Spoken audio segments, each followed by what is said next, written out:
बिस्मिल्लाहिर्रहमानिर्रहीम। अस्सलाम वालेकुम टू एवरीवन। कैसे हैं सब लोग? ठीक हैं? देखिए बेटा, आज हम लोग class 10th physics new chapter chapter number 13 और उसका आज लेक्चर नंबर 1 है और चैप्टर है हमारा जी साउंड। आज हमने बात करनी है साउंड से रिलेटेड। साउंड चैप्टर नंबर 13 जिसको हम डिस्कस करने जा रहे हैं। तो साउंड पहले बात कर लेते हैं, साउंड है क्या? साउंड भी जस्ट लाइक जैसे आपने पिछले चैप्टर में वेव्स से रिलेटेड हमने काफी डिटेल से पढ़ा था, साउंड भी वेव्स हैं। अब ये वेव्स किस टाइप की हैं, वेव्स कैसे प्रोड्यूस होती हैं? ये सिंपली जनरेट होती है। जैसे मैं अगर बात कर रहा हूं तो मेरे यहां पर क्या है, लेरिंग्स है जिसके अंदर वोकल कॉर्ड्स होते हैं। वोकल कॉर्ड्स, अब ये वोकल कॉर्ड्स वाइब्रेट करते हैं। इनके वाइब्रेट करने से क्या होता है, जब ये वाइब्रेट करते हैं तो साउंड प्रोड्यूस होती है और यही वाइब्रेशंस की शक्ल में हमारे ईयर्स तक पहुंचती है, ईयर से आगे ब्रेन तक। तो यह आवाज इस तरह से पैदा होती है। यानी आवाज जो है वो भी बेसिकली वेव्स की शक्ल में है और वेव्स कैसे प्रोड्यूस होती हैं? वाइब्रेशंस की वजह से। तो साउंड वेव्स, और दूसरी बात यह है कि साउंड वेव जो है हमारी, ये लॉन्गिट्यूडनल वेव्स होती हैं। लॉन्गिट्यूडनल वेव्स, अब लॉन्गिट्यूडनल वेव्स आपने देखा था कि किस टाइप की वेव्स होती हैं, कि जिसमें ये अगर मैं रीजन बनाता हूं, देख रहे हैं आप लोग लाइक दिस, फिर ये देखें मैंने डिफरेंट रीजंस आपके सामने शो किए हैं। मतलब यहां पर क्या है कि लाइंस जो आप मैंने बनाई हैं, ये लाइंस एक दूसरे के वेरी क्लोज हैं, क्लोज टू ईच अदर हैं। यानी ये कंप्रेशन कहलाता है, ये एरिया क्या कहलाता है? कंप्रेशन। और इसी तरह से जहां पर आपको लाइंस जो हैं अपॉर्ड दिखाई दे रही हैं, अवे दिखाई दे रही हैं एक दूसरे से, यहां पर ठीक है, इसको क्या बोलते हैं? रेयरफेक्शन। अब आवाज हम तक जो पहुंचती है, यानी कंप्रेशन रेयरफेक्शन, मतलब आवाज की मूवमेंट जो है, ये वेव्स मूव कर रही हैं उसी डायरेक्शन में, जिस डायरेक्शन में वेव्स मूव करती हैं उसी डायरेक्शन में मीडियम के पार्टिकल्स भी मूव करते हैं। यानी ये पार्टिकल जो होते हैं ये लाइक दिस, यानी आगे पीछे इसकी अपनी मीन पोजीशन के गिर्द जो है टू एंड फ्रो मोशन, जिसको आप कहेंगे टू एंड फ्रो मोशन, यानी ये अपनी मीन पोजीशन के इर्द गिर्द बैक एंड फोर्थ भी कह सकते हैं, back and fourth motion, back and fourth, back and fourth, यानी इस मोशन के तहत जो है वाइब्रेशंस प्रोड्यूस होती हैं और इस तरह से हमें आवाज जो है वो सुनाई देती है। इस चैप्टर में हम लोगों ने बेसिकली जो भी पढ़ना है सारा साउंड वेव से रिलेटेड होगा और उसके अलावा इसी से रिलेटेड डिफरेंट फेनोमेना होंगे। जैसे स्पीड ऑफ साउंड होती है, स्पीड ऑफ साउंड पर अगर हम बात करें तो speed of sound basically very करती है 330 मीटर पर सेकंड से लेकर 350 मीटर पर सेकंड। यानी इसके इन बिटवीन, इसके बीच में कहीं ना कहीं साउंड जो है वो, जाहिर है हमारी एयर के अंदर जो प्रेशर है, ह्यूमिडिटी है, वो कम ज्यादा होती रहती है, टेम्परेचर बढ़ता है कम होता है, इसलिए वेरी करती है। लेकिन फिर भी साउंड जो है वो इसके दरमियान ही वेरी करेगी, 330 टू 350 मीटर पर सेकेंड। तो ये हमने बेसिकली जो पूरा चैप्टर है वो साउंड ही से रिलेटेड पढ़ना है। पहला हमारा टॉपिक है production and propagation of sound. जी, हम बात करेंगे production and propagation of sound. Production and propagation of sound. देखें जी, पहली बात है हमने बात करनी प्रोडक्शन। प्रोडक्शन कहां, किस वर्ड से निकला है? प्रोड्यूस से। यानी कैसे प्रोड्यूस होती हैं वेव्स, साउंड वेव्स कैसे प्रोड्यूस होती हैं। जैसे अभी मैंने आपको बोला था कि वेव्स प्रोड्यूस होती हैं वाइब्रेशन से। अभी देखिए मैं आपके सामने ये बोर्ड के ऊपर आप देख रहे हैं कि मैं इसको नॉक करता हूं, इससे क्या होता है कि वाइब्रेशंस प्रोड्यूस होती हैं। यही वाइब्रेशंस आगे मूव करती हैं जो साउंड की शक्ल अख्तियार करती हैं। यानी साउंड वेव जो है वो किसकी वजह से प्रोड्यूस होती हैं? वाइब्रेशंस की वजह से। वाइब्रेशंस प्रोड्यूस होंगी, कोई बॉडी जो है वो चाहे सॉलिड है, एयर है, कुछ भी वाइब्रेट करेगा तो साउंड प्रोड्यूस होगी। और इस तरह से साउंड जो है, मतलब आप इसकी डिफरेंट एग्जांपल ले सकते हैं साउंड पर। जैसे आपकी एग्जांपल है गिटार की। गिटार में क्या होता है भाई, गिटार में आप क्या करते हैं, उसकी जो वायर्स होती हैं, हम उसकी वायर्स को प्लग करते हैं, वायर्स को क्या करते हैं? खींचते हैं, प्लग करते हैं, तो क्या होता है उससे? वो वाइब्रेट करती हैं। उनके वाइब्रेट करने से क्या होगा? जब वो वाइब्रेट करती हैं तो हमें आवाज सुनाई देती है। इसी तरह से आप एक और एग्जांपल ले सकते हैं, ट्यूनिंग फोर्क की ले सकती हैं। ट्यूनिंग फोर्क जो है, ट्यूनिंग फोर्क को अगर आप किसी चीज के साथ हिट करें, ट्यूनिंग फोर्क की कुछ इस तरह की शेप होती है भाई, ये लाइक दिस, ये देखें, मतलब ट्यूनिंग फोर्क की कुछ इस तरह की शेप होती है कि उसके ये दो आर्म जो आपको दिखाई दे रही हैं इसको बोलते हैं प्रोंग। किसी एक को क्या नाम देंगे? प्रोंग। अब जब हम इसको हिट करते हैं किसी रबर बैंड के साथ तो ये वाइब्रेट करना शुरू कर देता है। इसकी वाइब्रेशन जो है हम अपने ईयर के करीब लेके जाए तो हमें बाकायदा तौर पर सुनाई देती है। और ज्यादा सुनना चाहें हम लोग ज्यादा बेहतर तरीके से तो हम लोग इसे अगर किसी हार्ड टेबल के ऊपर या हार्ड सरफेस के ऊपर रखेंगे, यानी जिसकी हार्ड टेबल है उसकी सरफेस हार्ड है, सॉलिड है, उस पर रखेंगे तो हमें ज्यादा तेज वाइब्रेशन सुनाई देती हैं। और अगर हम देखना चाहें कि भाई ये वाइब्रेट करता है कि नहीं, मतलब इसकी कितनी वाइब्रेशन है, आवाज प्रोड्यूस होती है कि नहीं, उसके लिए हम लोग एक छोटा सा एक्सपेरिमेंट भी कर सकते हैं कि अगर हम टेबल टेनिस का बॉल जो है उसको हम हैंग कर दें और टेबल टेनिस के बॉल के गिर, ये टेबल टेनिस का बॉल है, टेबल टेनिस बॉल, हम लोग अगर इसके करीब जो है वो ट्यूनिंग फोर को अगर हम इसके करीब लेके जाएं तो होता क्या है कि ट्यूनिंग फोर जैसे हम इसके करीब ले जाते हैं तो बॉल जो है वो अपनी पोजीशन से मूव करके यहां आगे मूव कर जाता है। ठीक है, जिससे हमें समझ आती है कि वाइब्रेशंस की वजह से बॉल जो है वो एक जगह से क्या किया है, मूव। इसको बोलते हैं प्रोपिगेशन, यानी साउंड जो है वो मूव करती है, प्रोपिगेट करती है, यानी एक जगह से दूसरी जगह मूव करती है। प्रोपिगेट का क्या मतलब होता है? प्रोपिगेशन किस वर्ड से निकला है? प्रोपिगेट। और प्रोपिगेट का क्या मतलब होता है? प्रोपिगेट का मतलब होता है ट्रांसफर होना, मींस मुंतकिल होना एक जगह से दूसरी जगह। यानी मैं यहां अगर बात कर रहा हूं, बोल रहा हूं, तो मेरी आवाज जो है यहां से किसी और आगे जहां तक ये मुंतकिल हो सकती है, लोग सुन सकते हैं, ये प्रोपेगेट करेगी। तो इसी तरह से हम ट्यूनिंग फोर्क को चेक करने के लिए एक और छोटा सा एक्सपेरिमेंट कर सकते हैं कि अगर हम लोग पानी ले लें किसी टब के अंदर, इसमें अगर वाटर हो तो इसमें भी अगर हम ट्यूनिंग फोर्क जो है उसके साथ हम टच करते हैं तो आप देखते हैं कि क्या होता है कि वाटर के बाकायदा तौर पर आपको स्प्लैशेस दिखाई देते हैं। वाटर स्प्लैश करते हैं, उसकी छींटें उड़ती हैं। तो ये भी हमें पता चलता है कि भाई जो साउंड वेव्स हैं उसमें वाइब्रेशंस प्रोड्यूस होती है और वाइब्रेशंस जो है बाकायदा तौर पर आवाज की शक्ल में मूव करती है। वो वाइब्रेशंस हम बड़ी आसानी से देख सकते हैं, समझ सकते हैं। और उसमें हमने देखा कि वो किस तरह से उसने वाटर को स्प्लैश किया, या हमने जो बॉल वाले एक्सपेरिमेंट में आपको बताया।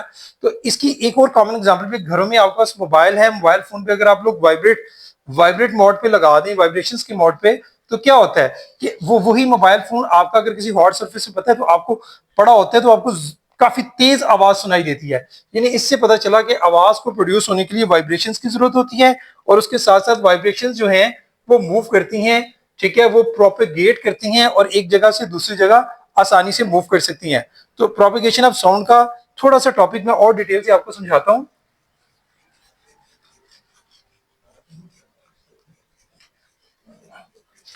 जी, प्रोपेगेशन ऑफ साउंड।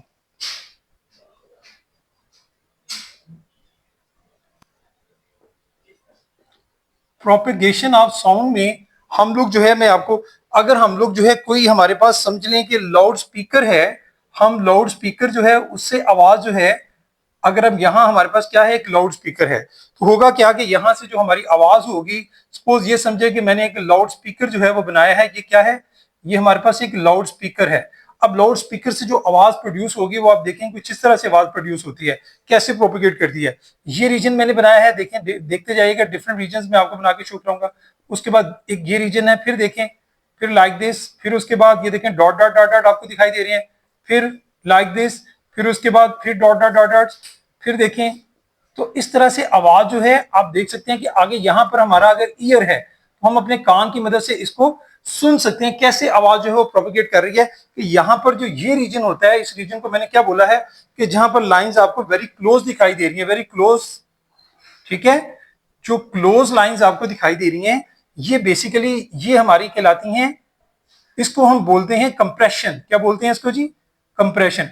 अब ये कंप्रेशन रीजन जो है क्या करता है, ये अगले रीजन के ऊपर यानी आगे प्रेशर जो है वो आगे मुंतकिल करते हैं। ठीक है, यहां पर क्या होता है कि आवाज हमारे जो मीडियम पार्टिकल्स हैं वो अपनी ही जगह पर वाइब्रेट करती हैं आगे पीछे। तो इसी तरह से अगला रीजन हमारा क्या होगा, वो रेयरफेक्शन होगा। अब क्या होगा, नेक्स्ट हमारे रीजन में फिर कंप्रेशन होगा, फिर आगे रेयरफेक्शन, कंप्रेशन, रेयरफेक्शन। आवाज हमारी इस तरह से मूव करती है, यानी एक जगह से दूसरी जगह प्रोपेगेट करती है। और ये जो दो कंप्रेशंस होती हैं, लास्ट टाइम भी हमने बात की थी, टू कंप्रेशंस के इन बिटवीन जो डिस्टेंस होता है इसको हम नाम देते हैं वेवलेंथ, जिसको हम लैम्डा से डिनोट करते हैं, लैम्डा। तो बात यह है कि हमारी आवाज सादा लफ्जों में ये कैसे जो है प्रोड्यूस होती है, जो मैंने पीछे बताया था लॉन्गिट्यूडनल नेचर की, कि जिस डायरेक्शन में वेव्स मूव कर रही हैं, वेव्स की डायरेक्शन ये है, तो जो मीडियम ऑफ पार्टिकल्स हैं उनकी मूवमेंट भी इसी डायरेक्शन में होती है, उसके पैरेलल होती है, ठीक है, चाहे वो वाइब्रेट आगे पीछे कर रहे होती हैं लेकिन उसी डायरेक्शन में होती हैं। इसीलिए हम लोग वेव्स को, साउंड वेव्स को कह सकते हैं कि इनकी जो नेचर है वो क्या है, वो लॉन्गिट्यूडनल नेचर की होती है, लॉन्गिट्यूडनल नेचर, इस नेचर की हमारी साउंड प्रोड्यूस होती है। और इसको हम लोग जो है वो, होता क्या है बेसिकली, ये जो हमारे मैंने बताया कंप्रेशन रीजन, ये हमारे हाई प्रेशर प्रोड्यूस करते हैं, यहां पर हाई प्रेशर होता है साउंड का। उसके बाद जहां रेयर फ्रैक्शन है यहां पर क्या होता है, यहां पर लो प्रेशर होता है, यहां पर लो प्रेशर। इसी तरह से high pressure to low pressure जो है वो हमारी साउंड जो है वो बारी बारी, ठीक है, मूव करती चली जाती है और आगे ट्रांसफर करती चली जाती है। मैं इसकी एग्जांपल यूं दूंगा कि अगर आप कुछ बच्चों को एक क्यू में लाइन में खड़ा कर दे, तो अगर आप लास्ट और सारे एक सीधी लाइन में खड़े हो, पीछे वाले को आप पुश करेंगे तो वो सारे के सारे आगे वो झटका फील करेंगे और गिरते चले जाएंगे। इसी तरह से हमारी जो साउंड होती है वो अगले पार्टिकल्स को, एयर की जो पार्टिकल्स होती हैं उसको आगे मूव करती हैं, मतलब प्रेशर आगे मूव करती हैं, वो फिर उससे आगे नेक्स्ट नेक्स्ट नेक्स्ट, इस तरह से कंप्रेशंस रेयरफेक्शंस की शक्ल में, क्योंकि वो वाइब्रेशन जो है वो आगे पीछे होती है इस वजह से। और दूसरे नंबर पर ये जो एयर प्रेशर होता है, हवा का प्रेशर आगे आवाज को ले जाता चला जाता है, और जहां तक आवाज को हमने सुनना होता है तो फिर हमें आवाज जो है वो सुनाई देती है। ये सारा प्रोसेस होता है प्रोपेगेशन के हवाले से। तो इसके लिए एक छोटी सी एक्टिविटी और मैं आपको समझाऊंगा कि आवाज जो है हमारी, उसके लिए मीडियम भी रिक्वायर्ड होता है। क्या रिक्वायर्ड होता है जी? मीडियम, यानी हमारी जो साउंड वेव्स हैं बेसिकली इनके लिए मीडियम रिक्वायर्ड, अगर मीडियम नहीं होगा तो हमारी साउंड प्रोड्यूस नहीं हो सकती। तो इसके लिए हम लोग एक बेल जार वाला एक्सपेरिमेंट करते हैं। यहां हम लोग, ये बेसमेंट है बेसिकली, ये हम लोग ले लेते हैं बेसमेंट वैक्यूम पंप की। यहां पर हमारा वैक्यूम पंप जो है हमने अटैच किया हुआ है, और ये क्या है, बेस ऑफ वैक्यूम पंप। तो हम लोग इसके ऊपर जो है बेल जार का प्रेटस जो है वो सेट करते हैं कुछ इस तरह से कि ये देखें, ये मैंने बेल जार का प्रेटस जो है कुछ लाइक दिस इस तरह से सेट किया है। यहां पर जो है हम लोग एक रबर जो है, रबर कॉर्क यूज करेंगे, ठीक है। उस रबर कॉर्क में से मैं थोड़ी सी इसको बड़ा बनाता हूं ताकि आपको समझ आएगी। ये देखें, यहां पर जो है हम लोग रबर कॉर्क यूज करते हैं और उसमें से हम लोग जो है 2 वायर्स जो है वो निकाल देते हैं, और उसको हम लोग यहाँ पर किसके साथ अटैच कर देते हैं, यहाँ पर हम लोग एक इलेक्ट्रिक बेल जो है वो इसके अंदर हैंग कर देती हैं। This one is electric bell.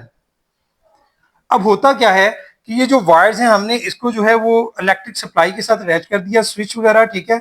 ये बोर्ड स्विच है, स्विच के साथ ये इलेक्ट्रिक सप्लाई हमने इसको प्रोवाइड कर दी। तो जैसे ही इलेक्ट्रिक सप्लाई इसको प्रोवाइड होगी तो ये जो हमारी बेल होगी ये क्या करेगी, इसकी, इससे साउंड प्रोड्यूस होगी, ठीक है। अब हम देखना चाहते हैं कि ये जो साउंड प्रोड्यूस हुई है, हमने क्या करना है, हमने वैक्यूम पंप की मदद से हम आहिस्ता आहिस्ता इसमें से एयर को रिमूव कर देते हैं।